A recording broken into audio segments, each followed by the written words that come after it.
Some advice is less a truth about life than a memory of how to survive it. That becomes hard to notice when the advice comes wrapped in care, dignity, and experience. A mother telling her daughter to know her place might land softly enough to pass as wisdom. This becomes particularly problematic when a rule shaped by one world is handed forward into another, where instead of protecting, it may quietly begin reducing a life that now has more room. Know your place can sound mature. It can even sound protective. The room around it may treat it as obvious. No one needs to raise their voice about the issue. What makes scenes like this interesting is that advice often sounds universal when it is actually local. A person lives inside a certain order for long enough, learns what keeps them safe, included, respectable, or merely untouched, and then hands that pattern to the next person as guidance. So when a mother says, know your place, she may be doing something more specific than teaching virtue. She may be passing on an adaptation. However, adaptation and truth are different things. A person can learn how to survive a narrow world very well.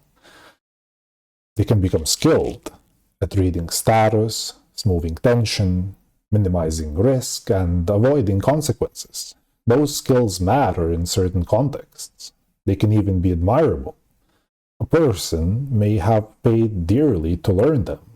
They may have suffered enough to believe they are protecting someone by passing them on.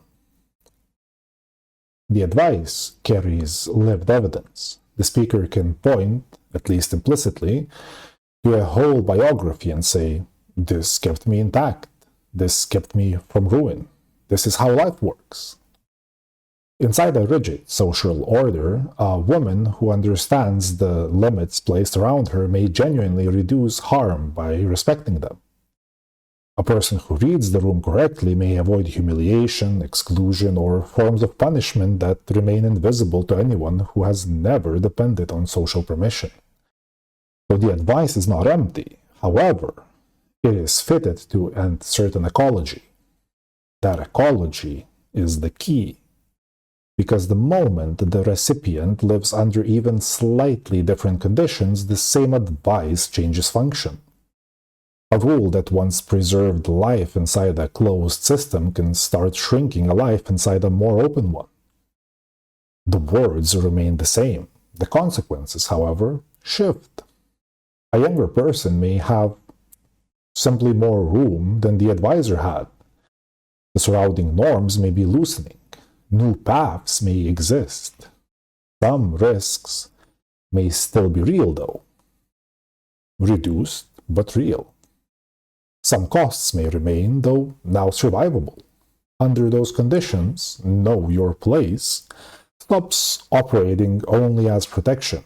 It starts operating as inheritance of a smaller map of reality.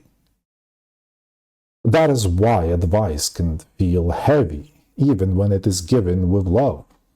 The pressure does not come only from the content of the sentence, the pressure comes from the world, silently assumed inside it. You can think of it like this.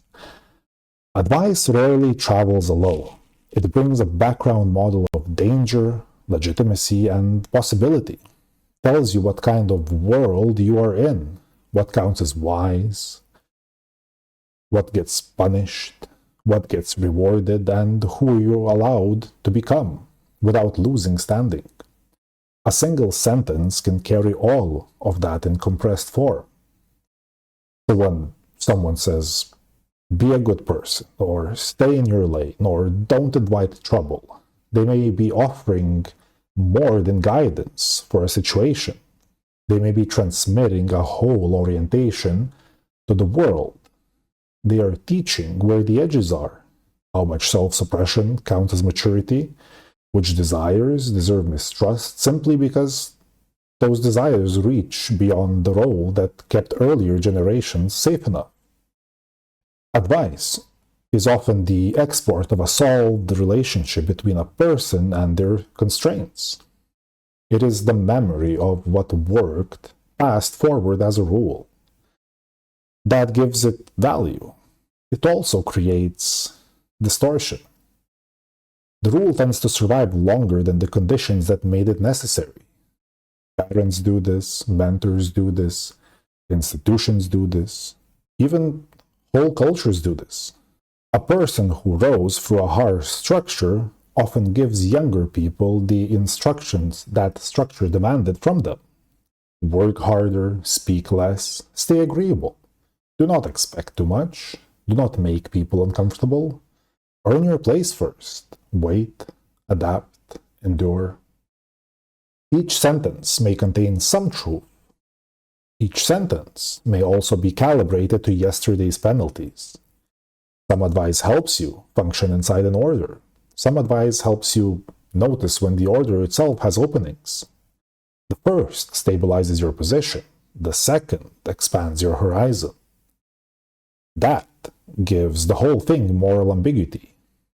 The older advisor is not necessarily malicious. In many cases, the advice is sincere. They may be speaking from pain, loyalty, fear, or gratitude towards the very rules that constrain them. They may believe that surviving with dignity inside the available structure counts as wisdom. In some environments, that belief makes sense. However, with options expanding, a person may not even understand that they have become a carrier of limitation. That is why the receiver's discomfort can indicate something else. The discomfort is often the first sign that the advice is doing two things at once.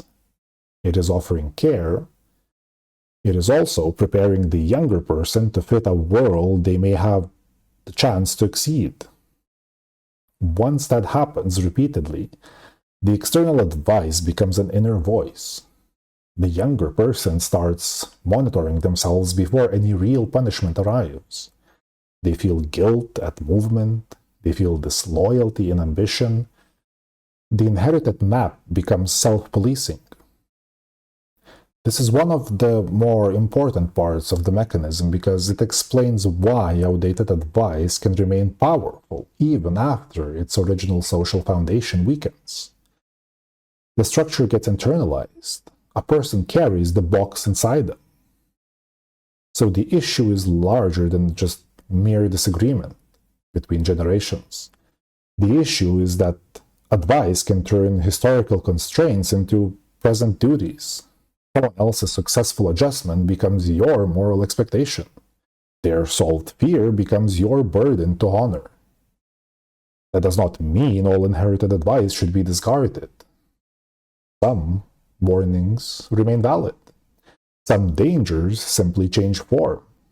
A person still needs judgment. A wider field of possibilities still contains real consequences. The point is narrower and more useful. Advice has to be interpreted through conditions assumed by the speaker. Things like, what world had to be true for this advice to make sense? What punishment is it guarding against? What form of life is it trying to preserve? And what possibilities disappear if I obey it fully? A person may care deeply and still misread your horizon. A person may give coherent guidance for the world that made them, while giving poor guidance for the world you are actually entering. That is why the phrase, "the advice we give is only as good as the box we are in," carries such a punch.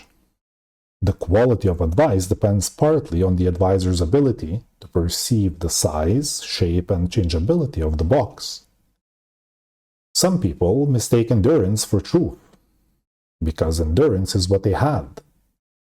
Some mistake conformity for wisdom, because conformity paid their survival costs. Some mistake caution for character because risk was expensive in their world. For example, a parent warns a child away from visibility because visibility once brought shame. Or a manager advises silence because silence was the price of advancement in their era. A community may praise modesty while quietly demanding self-erasure. A person calls this wisdom because it kept them in one piece. The recipient feels constrained and then feels guilty for resisting because the advice came wrapped in concern. A recipient then has to do a difficult kind of thinking. They have to ask whether they are hearing wisdom, fear, loyalty, adaptation, or some mixture of the three. They have to decide whether the advice fits the reality in front of them, or whether it mainly preserves the older structure inside a newer world. The decision is rarely clean. The old penalties may still exist in reduced form. The new openings may still be unevenly distributed. A person may need some of the inherited caution while refusing its total horizon. That is why this cannot be solved by simple celebration of rebellion. The real task is discrimination. Which parts of the warnings describe the world accurately? And which parts recruit me into living smaller than I need to? When someone gives you advice, you are rarely receiving only an opinion. You are receiving a compact model of reality, carried through another person's life. Some of it may protect you, some of it may confine you, some of it may do both at once. I'd be inclined to think that the question is not whether advice deserves respect in the abstract. My concern when it comes to the situation is this: when guidance enters your life, are you being shown the world as it is for you now, or are you being asked to preserve the shape of a world that formed someone else?